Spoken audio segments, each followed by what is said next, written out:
Hi, this is Ajay Anand and welcome to science classes from excelup.com. This lesson is from Science of Class 8.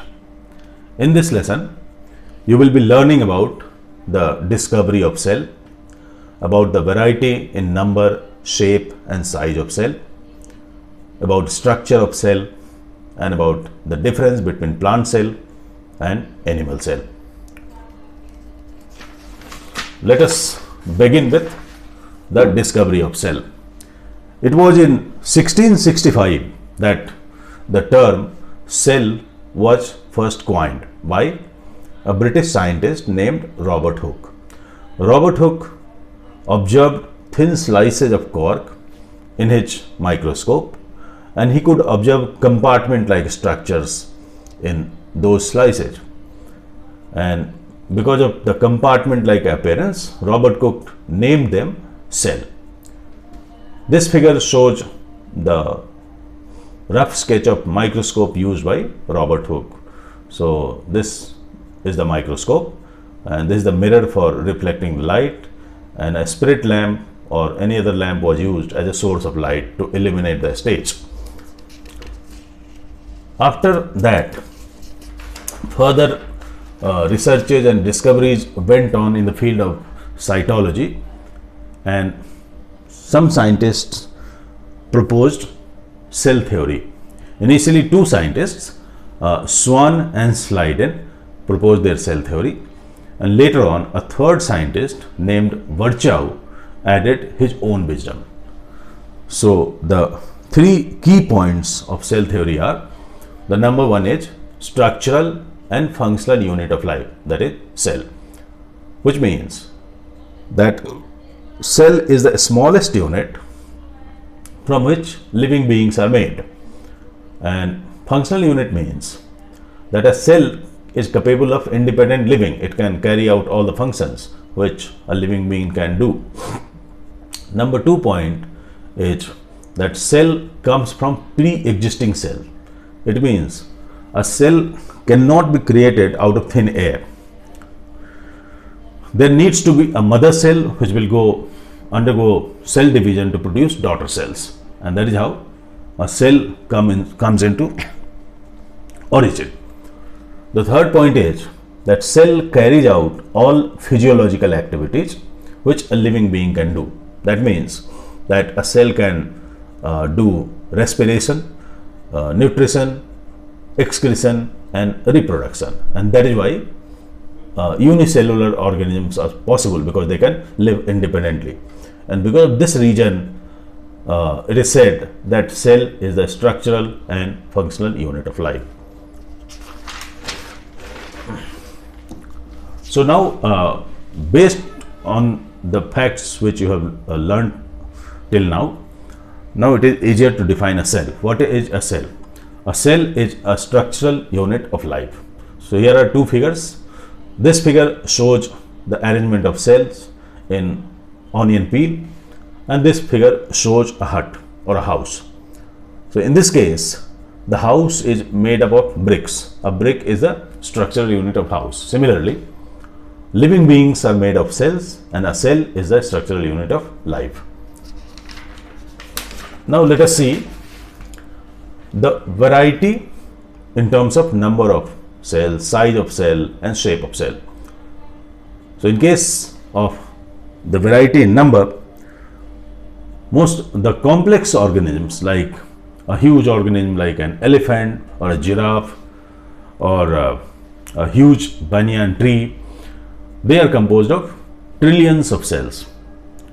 On the other hand, there are organisms like bacteria and amoeba. They are composed of a single cell. Based on this criteria, organisms are divided into two groups: unicellular and multicellular. Those which are made of a single cell are called unicellular organisms, and those which are made of more than one cell are called multicellular organisms. In terms of size, most of the cells, they are very small, in the range of microns. So the size can be from a few microns to maybe more than a meter. So for example, bacteria, it can be a couple of microns across, but an egg of an ostrich, it is 1.7 meters across. So the ostrich egg is the largest known living cell. In case of shape, cells are generally round and spherical in shape, but there are variations also. So cells can be irregular in shape, like in case of amoeba and white blood cells. The red blood cells, they are disc-like and biconcave in nature, as shown in this diagram, and because of biconcave shape, they can easily pass through the narrowest blood arteries. This figure shows a neuron. It has a head and a tail. The head is shaped like a star along with a long tail, so there is a unique shape. Smooth muscle cells, they appear like spindles. Striated muscle cells, they appear like thin bands. So these thin bands, they are the cells of striated muscles or skeletal muscles.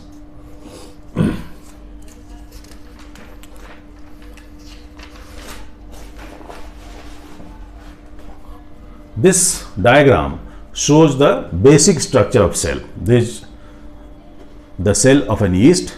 Yeast is a fungus. It's a unicellular organism. So the outermost covering is called cell wall. Cell wall in yeast and bacteria is made up of chitin. In case of plant, cell wall is made of cellulose. Cell wall is absent in animal cells. Then the next layer is called cell membrane. Cell membrane is thinner compared to cell wall, but cell membrane is found in all cells.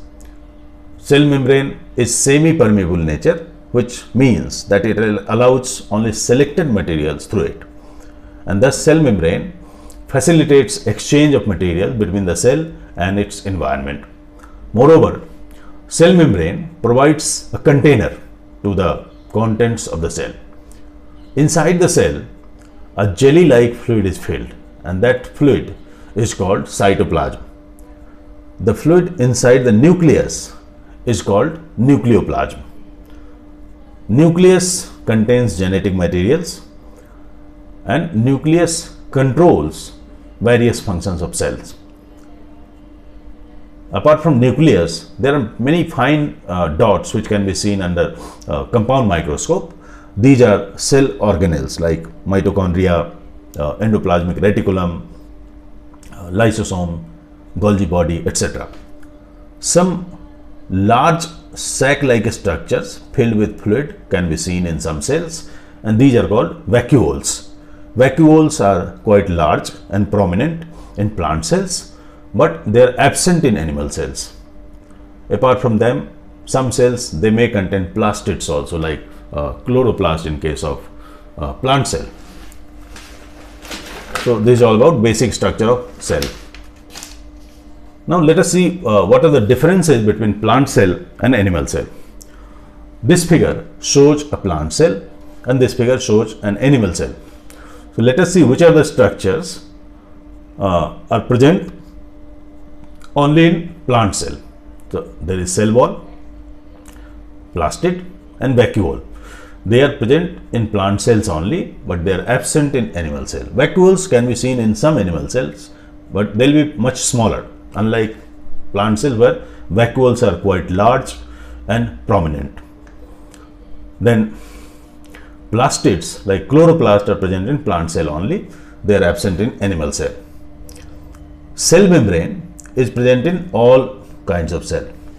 Nucleus is present in both plant cell and animal cell, but nucleus is absent in bacteria. You will learn about it in detail in your higher classes. At this stage, you just need to know that in some cells the nucleus is organized, and in some cells the nucleus is not organized. So in those where nucleus or genetic material is not organized into a nucleus, those cells are called prokaryotic cells. And in case the nucleus is organized, the cells are called eukaryotic cells. So bacteria is prokaryotic and all other organisms, they are eukaryotic. To sum up, I talked about the discovery of cell, then I talked about the cell theory, then I talked about the variety in number, shape and size of cells, then I talked about the basic structure of cell, and finally I talked about the difference between plant cell and animal cell. That's all for this lesson. Thank you.